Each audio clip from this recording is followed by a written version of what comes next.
Hello বন্ধুরা, তোমরা সকলে কেমন আছো? আজ শনিবার, বেলা এখন 10:30 বাজে। মেয়েটার কাল রাত থেকেই না শরীরটা ভালো নেই, ঠান্ডা লেগেছে, জ্বর আসছে। তাই জন্যে মেয়েটাকে নিয়ে একটু ডাক্তার দেখাতে বেরিয়েছিলাম। প্রথমে ডাক্তার মধুকের চেম্বারে গেছিলাম, কিন্তু ওনার ওখানে গিয়ে দেখলাম চেম্বার বন্ধ হয়ে গেছে। আসলে উনি 8টা থেকে 10টা অবধি বসেন, আর আমি তো ঘর থেকে বেরিয়েছি 10:30টায়। তারপর ভাবলাম মেয়েটাকে যখন ডাক্তার দেখাবো বলে বেরিয়েইছি, তখন ঘরে না গিয়ে পিঠাকেয়ারি হাসপাতালে চলে এলাম। এখানেও ডাক্তার মাঝি বসে, আর উনি যথেষ্ট ভালো ডাক্তার। এটা তো সরকারি হাসপাতাল, কিছু নিয়মকানুন তো থাকবেই।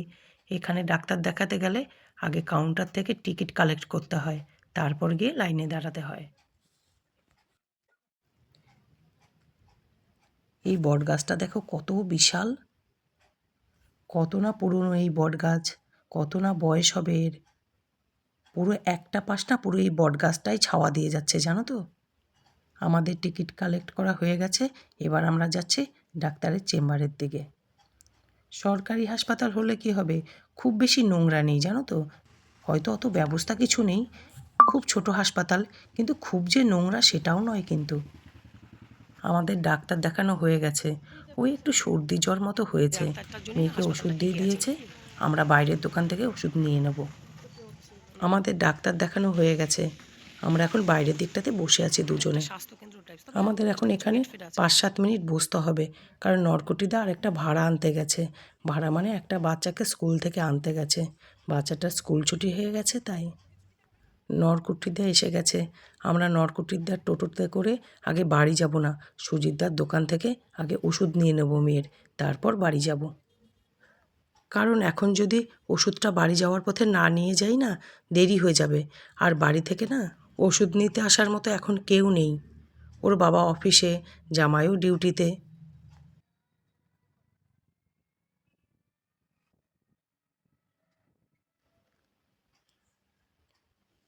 মেয়ের ওষুধ নেওয়া হয়ে গেল, আমরা এবার সোজা বাড়িতে যাব। কাজের দিদি মানে চুমকিদিকে রেখে বেরিয়েছি, ওরও তো অনেকগুলো বাড়িতে কাজ করতে হবে, ওর আবার দেরি হয়ে যাবে। ডাক্তার দেখিয়ে ওষুধ নিয়ে এলাম, এবারে শান্তি। ছেলে মেয়েদের কিছু হলে না, জানো তো, একদম ভাল লাগে না। যতক্ষণ না ডাক্তার দেখাবো, ওষুধ নিয়ে আসবো, ততক্ষণ আমার শান্তি নেই। সকাল থেকে অনেকখানি কাজ পড়ে আছে, কিছুই তেমন করা হয়নি। ও যাকগে, সারাদিনে ঠিক করে নেব।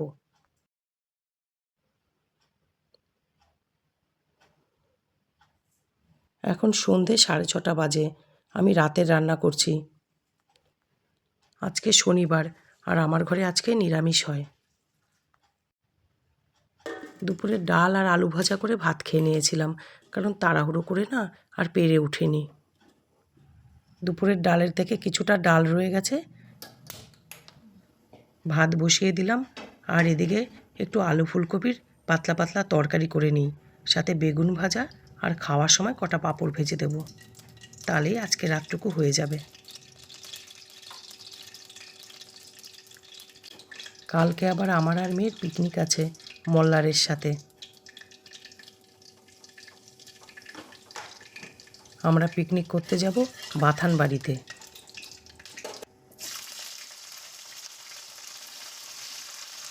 একটু ভোরে ভোরেই উঠতে হবে, আগে রান্না করে নিতে হবে, কারণ কালকে বরেরও ছুটির দিন।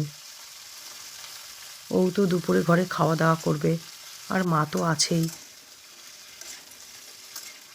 আর কালকে বেরোনো 9:30টার সময়।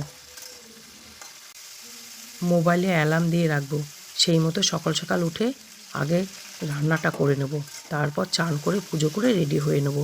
আর মেয়ে শ্বশুরবাড়ি থেকেই রেডি হয়ে বেরোবে।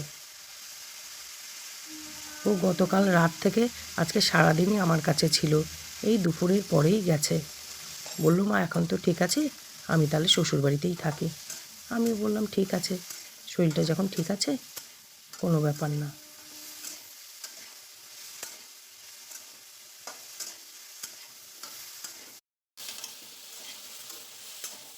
প্রতিবার আমাদের মল্লারের পিকনিক ডিসেম্বর মাসেই হয়ে যায়, এবার নভেম্বর ডিসেম্বর মাস মিলে যা বিয়ে ছিল মল্লারে, যে পুরো ওই সময়টা তো বিয়ে বিয়ে করেই কেটে গেল।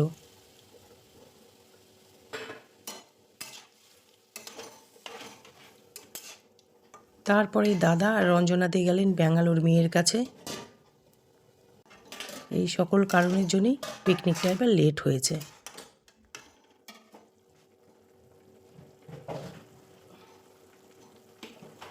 দেরি হয়েছে বলে পিকনিকের আমরা যারা মোটামুটি ফ্রি আছি তাদের তো কোনো ব্যাপার না, কিন্তু মুশকিল হয়ে গেছে বৈশালীদি আর শুক্লার, ওরা দুজন যেতে পারেনি।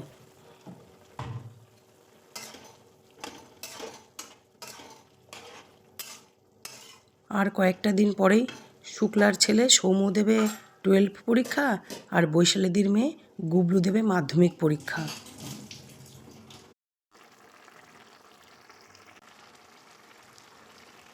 এবারে কি ছেলে মেয়ে ঘরে মন খারাপ করে বসে থাকবে আর মা পিকনিক করবে, সেটা কি আর হয়? আমিও কখনো করিনি যখন আমার মেয়ে পড়াশোনা করতো।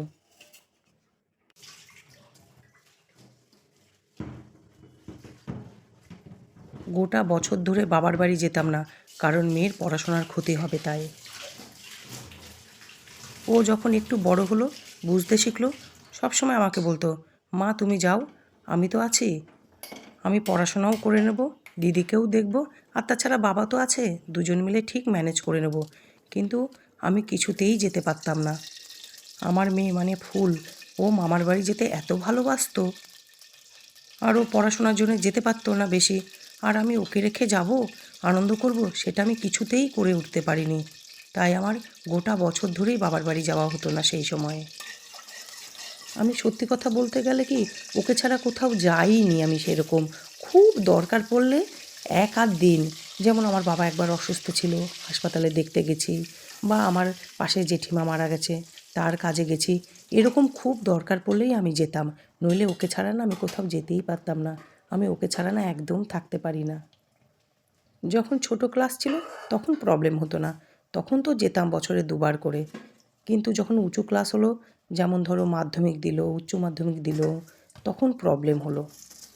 আর তারই মধ্যে শাশুড়ি মা অসুস্থ হয়ে গেলেন, যেই কারণে আর বাবার বাড়ি বেশি যেতেই পারলাম না কখনো। আমার সব রান্না কমপ্লিট হয়ে গেছে। সকলকে গুড মর্নিং। আজ রবিবার 26শে জানুয়ারি।